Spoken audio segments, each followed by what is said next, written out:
Mukunda jewels వారి కొత్త brand Purvi light weight లో హెవీ డిజైన్స్ ఈ నవంబర్ 1 కుక్కట్పల్లిలో గ్రాండ్ ఓపెనింగ్. వివరాలకు సంప్రదించండి. నమస్తే రమగారు. నమస్తే జయ. రమగారు, చందమామ కథ ఒకటి చెప్పుకుందామండి. మాచిరాజు కామేశ్వరరావు గారి కథలు చెప్తున్నాను. అవునవును. ఒక కథ చెప్తాం భారతి. పూర్వం అంట ఒక పల్లెటూరులో పార్వతమ్మ అని ఒక ముసలావిడ ఉండేది. పార్వతమ్మ కుటుంబం లేదు ఆవిడకి. ఏదో కొంచెం చెయ్యి అవుడో ఏదో కూడా పాపం ఈ అంగవైకల్యంతో పని చేసుకుని బతకలేక భిక్షాటం చేసి పొట్ట పోసుకునేది పెద్ద ఆవిడ. అయితే ఈ భిక్షాటం చేసుకునే క్రమంలో ఆవిడకి ఒక 5-6 సంవత్సరాల పిల్లవాడు ఒకడు దొరికాడు, అనాథుడు. ఎవ్వరు లేరు పాపం వాడికి. ఆ పిల్లాడి పేరు అనంత్. ఆ అనంతుడిని చేరదీసింది, తనతో పాటు తిప్పుకునేది. పిల్లవాడి పాపం చదువుకుంటాడని వాడిని స్కూల్లో చేర్చి పాఠశాలకు పంపించి తను భిక్షాటంతో పిల్లవాడిని పెంచి పెద్దవాడిని చేసింది. ఏదో 10 పైసలు దాచుకొని వాడికి తిండి తిప్పలు చూసి తను తెచ్చిన తిండి వాడికి పెట్టి వాడికి ముందు పెట్టి వాడి పొట్ట చూసి పిల్లవాడిని పెంచింది. కొంచెం పెద్ద క్లాసులకి చదువుకు వచ్చాక వీడు తెలివిగలవాడు, చక్కగా చదువుతున్నాడని బళ్ళు అయ్యగారులు వాళ్ళు వీళ్ళు వాడిని పై చదువులకు కూడా చదవాయిచ్చారు. మెల్లిగా పెద్ద చదువులు అయ్యాక వాడికి చక్కటి ఉద్యోగం వచ్చింది, ప్రభుత్వ ఉద్యోగం. వచ్చేసరికల్లా వాడన్నాడు, అవ్వా నువ్వు ఇంకా ఈ రోడ్ల మీదకి వెళ్ళబోక, పెద్దదాని అయిపోయా, ఓపిక కూడా లేదు, హాయిగా ఇంట్లో ఉండు, మంచి ఉద్యోగం వచ్చింది అని చెప్పి ఆవిడని ఇంట్లోనే ఉంచుకున్నాడు. అవ్వ మనవడు కలిసే ఉండేవాళ్ళు. వీడికి చక్కటి ఉద్యోగం వచ్చింది కదా, చుట్టుపక్కల వాళ్ళంతా మనవడికి పెళ్లి చేయవా అనేవాళ్ళు. పెళ్లి సంబంధాలు వచ్చినాయి. ఈ పెళ్లి సంబంధాల్లో ఎట్లాగా ఈ అబ్బాయి ప్రభుత్వ ఉద్యోగం అవటం, చూడడానికి చక్కగా ఉన్నాడు, బుద్ధిమంతుడు, కష్టపడి చదువుకున్నాడు, ఈ లక్షణాలు చూసి ఎవరైనా పిల్లనిస్తారు. ఇక వాడి కులగోత్రాలు అడగకుండా, ఇప్పుడు కూడా అలా చేస్తారు కదా జయ. అయితే మంచి సంబంధాలే వచ్చినాయి. వస్తే పొరుగుళ్ళో ఉన్న ఒక ప్రభుత్వోద్యోగి కుమార్తెని ఈ అబ్బాయికి ఇచ్చి పెళ్లి చేశారు. ఆ పిల్ల పేరు అమల. తల్లికి మా అవ్వకి మనవడికి ఇద్దరికి నచ్చింది పిల్ల, చక్కటిది, బుద్ధిమంతురాలు, పని పాట చేస్తుంది. సరే పెళ్లి చేసుకున్నాడు. అతను రోజు ఉద్యోగానికి వెళ్ళిపోయేవాడు, ఆ పిల్ల ఇంట్లో ఉండేది. అయితే ఈ పిల్ల చక్కగా వంట తంటా చేసి పెట్టేది, కానీ ఇతనికి మంటగా ఉండేది. ఈ బిచ్చగత్తకి నేను ఎందుకు వంట చేసి పెట్టాలి? ఆవిడ ఇంట్లో ఉండేది, పెద్దదైపోయింది, ఆ అన్నం వేళకు అన్నం పెట్టాలి, నేను చక్కగా రుచిగా వంట చేసి నా మొగుడికి పెట్టుకోవాలి, ఈ ముసలిదానికి నేను ఎందుకు పెట్టాలి, ఇవిడ బిచ్చగత్తె అని ఆవిడ మొహం గిట్టేది కాదు. ఏదో పిల్లి మీద ఎల్లి మీద పెట్టి తిట్టేది. అడుక్కు తిన్నప్పుడు వచ్చినట్టుగా ఇప్పుడు ఎటా వస్తాయి అలాంటివి కూడా ఏవో అనేది, నచ్చేది కాదు. అయితే ఆవిడ కూడా ఈ మాట్లాడకుండా ఊరుకునేది. భిక్షాటం చేసేటప్పుడు ఎవరైనా అదిలించటం అలవాటే ఆవిడకి. సర్లే కోడలు కొడుకుతోటి బాగానే ఉంటుంది, పిల్లాడితో బాగుంటుందిగా, ఊరుకునేది, చెప్పేది కాదు. అనంతుడికి తన భార్య ధోరణి అర్థం కాలేదు. చాన్నాళ్ళు రోజులు గడిచినాయి. తల్లులు చెప్పారనుకో, ఇంట్లో ఉన్న ఆడవాళ్ళు గొడవలు వస్తాయి, ఎందుకులేని ఆవిడ మాట్లాడకుండా ఊరుకునేది. క్రమంగా ఈ పార్వతమ్మకి ఏదో కొంచెం అనారోగ్యం వచ్చింది. అనారోగ్యం వస్తే పూర్వకాలం అయితే, ముందు రోజులైతే ఎట్లా పోయేదో, సంపాదించే పిల్లవాడు ఇంట్లో ఉంటే వెంటనే వైద్యం చేయించాలని చూస్తారు కదా, వాడేదో వైద్యానికి ఖర్చు పెట్టడం మొదలుపెట్టాడు. డాక్టర్ని తీసుకొచ్చేవాడు, ఆయన మందులంటే అవన్నీ ఇవన్నీ తెచ్చి అవ్వకాన్ని రంగరించి పోసేవాడు, శ్రమ పడేవాడు బాగా. ఈ అమ్మాయికి అమలకి మహామంటగా ఉండేది. వదిలేస్తే పోతుంది కదా దాని దారిన ఆవిడ, ఈ మోతబరు ఉండదు మనకి, ఈ లగేజ్ ఎందుకు, వైద్యానికి ఖర్చు పెడుతున్నాడని విసుక్కునేది. అయితే ఒకనాడు ఏమైంది, పెద్ద పండుగ దగ్గరకు వస్తుంది, ఏమండి నాకు పట్టు చీర కొని చాలా రోజులైంది, ఈ తెప్ప పట్టు చీర కొనాలంది. అనేసరికల్లా అతను అన్నాడు, చూస్తున్నావు కదా అవ్వ వైద్యానికి బోల్డ్ ఖర్చు అవుతుంది, ఇప్పుడు వద్దు, పట్టు చీరలు అవి ఇప్పుడు ఏం వద్దు అనేసరికల్లా ఆవిడ ఏమంది, అమ్మాయి అమల నాకంటే బిచ్చగత్తే ఎక్కువ మీకు అంది. అనేసరికి కేకలేసాడు, ఏం మాట్లాడతావు అది, ఏం మాటలు, అవన్నీ బిచ్చగత్తే అనద్దు, నువ్వు ఇట్లా మాట్లాడద్దు అనేసరికి అని లేచి వెళ్ళిపోయాడు. బయటికి వెళ్ళిపోతే ఈ పిల్లకి పిచ్చి కోపం వచ్చేసింది, తెగ తిట్టింది ఆవిడని. సాయంకాలం భర్త వచ్చేసరికి ఏమన్నది, పొద్దున్నుంచి ఎంత క్షోభగా ఉందో తెలుసా, నేనంటే అంత నిర్లక్ష్యమా మీకు, ఏరుకోరి చేసుకున్నామనే, ఒక బిచ్చగతికి ఇచ్చిన పాటి గౌరవం ఇవ్వరా నాకు, ఈవిడ ఇంట్లో నుంచి పంపించేస్తే కానీ నేను ఇంట్లో ఉండను అని ఏదో గట్టిగా మాట్లాడేసరికి అతను కేకలేసాడు.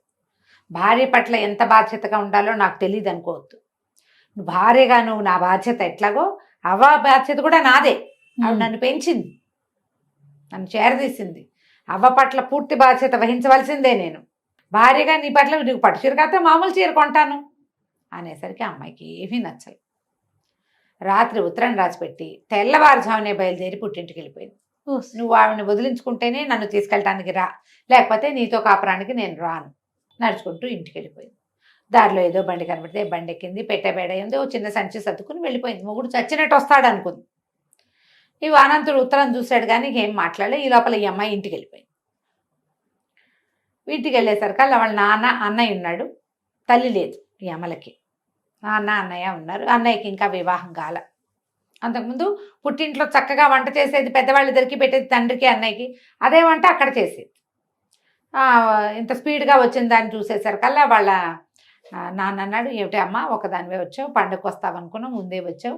అనంతరం ఎట్లా ఉన్నాడు, పార్వతమ్మ కులాసాగా ఉందంటే, బిచ్చగత్తే ఎక్కువ నాన్న మీ అల్లుడికి, నాకేమీ నచ్చలేదు, పండగకి పట్టు చీర కొనమంటే అవ్వక వైద్యం అంటాడు, వదిలేస్తే పోయేదానికి, నేను ఆ బిచ్చగతకు వండి పెట్టడానికి పెళ్లి చేసావా ఏమిటి నాన్న నువ్వు, నాకేం నచ్చలేదు, నేను చచ్చిన వాళ్ళు మా ఆయన బుద్ధి తెచ్చుకొస్తే కానీ అని రుసరుసలాడుతూ ఇంట్లోకి వెళ్ళిపోయింది.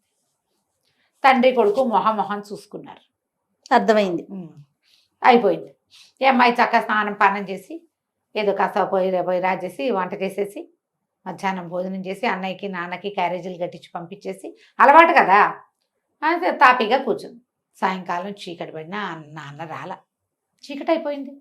ఏమిటా నాన్న రాలేదని వాకిట్లోకి ఇంట్లోకి తిరుగుతుంది. రోజువారీ వేళ దాటిపోయింది. కచేరీ నుంచి వచ్చే వేళ దాటింది.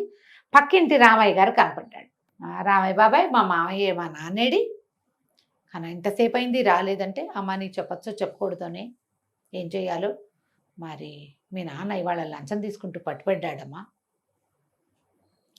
పట్టుబడిపోయాడు, మొహం చెల్లకి ఇంకా వచ్చి ఉండడు అనేసరికి వణికిపోయింది అమ్మాయి. ఉద్యోగం పోతుంది మీ నాన్నకి అని చెప్పాడు. ఉద్యోగం పోయి లంచం తీసుకుంటూ పట్టుపడ్డమంటే ఎంత పరువు తక్కువ, ఇంట్లోకి బయటకి తిరుగుతోంది. అన్నయ్య రాలేదు, నాన్న రాలేదు, ఏం జరుగుతోందో తెలియదు. వాకిట్లో కూర్చుంది చాలాసేపు. ఇంతలో పెరట్లో ఏదో అలికిడయ్యి గబగబా పెరట్లోకి వస్తే వాళ్ళ నాన్న ఏదో కాగితం రాసి కాగితాన్ని నూతిగట్టు మీద పెట్టి ఎక్కడికో వెళ్ళిపోతూ కనపడ్డాడు. పరిగెత్తుకుంటూ వెళ్ళింది. నాన్న ఉండు నాన్న అని ఆ కాగితం పట్టుకొచ్చింది. నేను ఎవరికి మొహం చూపించలేను, మరణించడానికి వెళ్ళిపోతున్నానని కాగితాల్లో ఉంటే ఈ అమ్మాయి తండ్రిని పట్టుకుని వాళ్ళ ఏడ్చింది. అయ్యో నాన్న, ఇంత పని చేస్తావా, ఏదో పొరపాటు అయ్యింది, ఇంత పని చేస్తే అంటే నమ్మ ఉద్యోగం పోతుంది అన్నాడు. పోతే అన్నయ్య లేడు, అన్నయ్యది బాధ్యత కాదు, అన్నయ్య ఉన్నాడు, అన్నయ్యకి ఉద్యోగం ఉంది, తండ్రిని చూడాల్సిన బాధ్యత లేదా అన్నయ్యకి? తండ్రిగా తన బాధ్యత, కొడుకుగా తన బాధ్యత నిర్వహించడా? వింటూ ఉండదు ముందుగానిలే నాన్న, పోతే పోయింది ఉద్యోగం, పోయినా సరే నీ కొడుకున్నాడు, కొడుకుదే కదా నీ బాధ్యత, మమ్మల్ని వదిలిపెట్టి ఇట్లా అన్యాయం చేయక నాన్న అని కావలించుకుని ఏడ్చింది. అన్నయ్య లోపలికి వచ్చాడు. బాధ్యత సంగతి సరే, నాన్న చూడు ఇంత పని చేశాడు, లంచం తీసుకున్నాడు, పట్టుబడ్డాడు, పరువు పోయింది, అసహ్యం వేయట్లేదు నీకు నాన్న అంటే అన్నాడు. అంటే అసహ్యం ఎట్లా వేస్తుంది, నాన్న వల్ల ఏదో పొరపాటు అయింది, తండ్రిగా నా గౌరవం వీసం ఎత్తు తగ్గల, అమ్మ చనిపోతే మన ఇద్దరిని పెంచి పెద్ద చేశాడు, నాకు పెళ్లి చేశాడు, రేపు నీకు పెళ్లి చేయబోతాడు, ఇల్లు బాకిలి ఏర్పరిచాడు, ఇంకేంటి నాన్న ఏదో వల్ల ఏదో పొరపాటు అయింది, నాన్నని ఎందుకు అసహించుకుంటాం మనం అన్నది. సరే, సంఘంలో పరమ తప్పుగా భావించే లంచం తీసుకుంటున్న నాన్నేమో నీకు అసహ్యంగా లేడు, కొడుగ్గా నేను బాధ్యత వహించాలంటున్నావు, మరి అవకరంతో పొట్టపోసుకునే దారి లేక భిక్షాటం చేసిన పార్వతమ్మ అంటే నీకు అసహ్యం, ఆవిడికి రోడ్డు మీదకి దొరికి, నేను సొంత పిల్లల్ని చూశాడు నాన్న గొప్ప నీకు, రోడ్డు మీద దొరికిన అనంతుణ్ణి ఆవిడ పెద్ద చేసి వాడికి ఒక ఉద్యోగం, వాడి జీవితం ఏర్పరిచి వాడికి ఒక పెళ్లి చేసి వాడి పెళ్ళాన్ని చీత్కరిస్తున్నా నోరు మూసుకుని వాళ్ళ ఇంట్లోనే ఉంటున్న పార్వతమ్మకేమో ఏ విలువ లేదు, ఆవిడంటే నీకు అసహ్యం, ఆవిడ బిచ్చగత్తె, కాలు చెయ్యి అన్నీ ఉన్న నాన్న లంచం తీసుకోవచ్చు, లంచగొండ ఎక్కువ బిచ్చగాడు ఎక్కువ అంటే ఎవరిది ఎక్కువ తప్పు, బిచ్చగాడిది తప్పు కాదు, అంతేగా, వాడికి వేరే చారలేదు, లంచగొండి తప్పు అనేసరికలు అమ్మాయి వెంటనే గటక్కమని అంది లోపల. నిజం కదా, నాన్న బాధ్యతగా పెంచాడంటే నాన్నకి పుట్టాం కాబట్టి నాన్నది బాధ్యత, పరాయి బిడ్డ ఎవరో రోడ్డు మీద దొరికిన పిల్లవాడిని 6 ఏళ్ల వాడిని చేరదీసి నాకే బరువు, నీకు నేనెక్కడ పెడతానని ప్రపంచమంతా తోసేసిన వాడిని దగ్గర పెట్టుకుని వాడిని ప్రయోజకుడిని చేస్తే నేను తప్పు చేశాననిపించింది. అప్పుడు అందే, అన్నయ్య నన్ను క్షమించు, నేను తొందరపడ్డాను, మీరు అన్నీ ఆలోచించి నాకు పెళ్లి చేసిన నేను అమ్మమ్మని అవ్వని ఇట్లా తక్కువ చేశాను, నాన్నకు ఉద్యోగం పోతుందో ఏమిటో అన్నయ్య, పాపం కాస్త నాన్న సంగతి జాగ్రత్తగా చూసుకుంటావా, నేను మా ఇంటికి వెళ్ళిపోతాను. అన్నయ్య నవ్వాడు. నాన్న ఉద్యోగం పోలేదు, ఆయన లంచం లంచం తీసుకోలేదమ్మా. నీకు అర్థమయ్యేలా మేము ఎన్ని మాటలతో చెప్పినా నీకు అర్థం కాదు. మేము చెప్పితే సిచ్యువేషన్ వస్తే కానీ నీకు తెలియదు కదా. నీ నెత్తి మీదకి వస్తే నీకు అర్థమైంది. పక్కింటి రామయ్య బాబాయ్ మేము కలిసి నాటకం ఆడాం. నాన్న ఉద్యోగం పోలేదు. నీ మొగుడు లంచగొండు కాదు, బుద్ధిమంతుడు. మన నాన్న మేము కూడా అంతేనమ్మా. మనుషులు ఎలా ఉండాలి, పరిస్థితులను బట్టి అవతల వాళ్ళకి మర్యాద ఇవ్వాలి. నీకు వాకిట్లో వచ్చిన బిచ్చగత్తె వేరు, వాళ్ళని కూడా మనం చీత్కరించకూడదు. వాళ్ళ గతి గడుకుపోయి వచ్చారు, ఇస్తే పెడితే పెట్టు, లేకపోతే చీత్కరించకూడదు. మనం తప్పు. మనలాంటి మనుషులే వాళ్ళు కూడాను. ఉంటే పెట్టు, లేకపోతే పైకి వెళ్ళినాయనా అని చెప్తే సరిపోతుంది. పెంచినమ్మా అని ఇట్లా అనొచ్చా ముసలిదాన్ని పాపం అనేసరికి ఒక అమ్మాయి బట్టలు సర్దుకుని చిన్న మూట తెచ్చిందిగా, ఆరేసిన బట్టలు మూటలో సర్దుకుని నేను మా ఇంటికి వెళ్ళిపోతున్నానని వెళ్ళిపోయింది. కథ కంచికి మనం ఇంటికి. చాలా బాగుంది రమ్మ గారు. చిన్న కథ అయినా ఎంత బాగుంది. చాలా చాలా బాగుంది. కొడుకు బాధ్యత అంతే. నమస్తే. నమస్తే జయ.